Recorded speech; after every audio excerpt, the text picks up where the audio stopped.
Hello guys, good morning mga parts. So another tips ulit, no, mga strategies natin ngayon dito sa network marketing, lalo na sa mga newbie. So paano nga ba mag-recruit, okay? Suggestion ko lang, okay? Huwag kayo mag-i-invite, huwag kayo mag-present ng business nyo, lalo na kapag ang kausap nyo is pagod, galing sa trabaho, may ginagawa, wala siya sa focus, okay? Kasi wag nyong ibaba yung standard yun na nagpe-present kayo, yung trabaho nyo, wala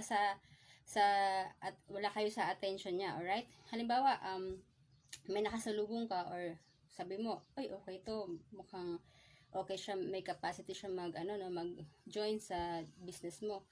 Tapos inalok mo siya, prenesentahan mo siya. Habang naglalakad kayo niyan, kahit tahimik lang yan dahil pagod dyan, hindi relax yung utak niya. Hindi mo siya mapipresentahan na maayos kasi ang isip niyan, uuwi na siya, gutom na siya, pagod na siya. Okay, lalo na kung magulang yung na pinipresentahan mo, lalo na sa kalsada, okay? Ang isip niya, nandun sa bahay niya,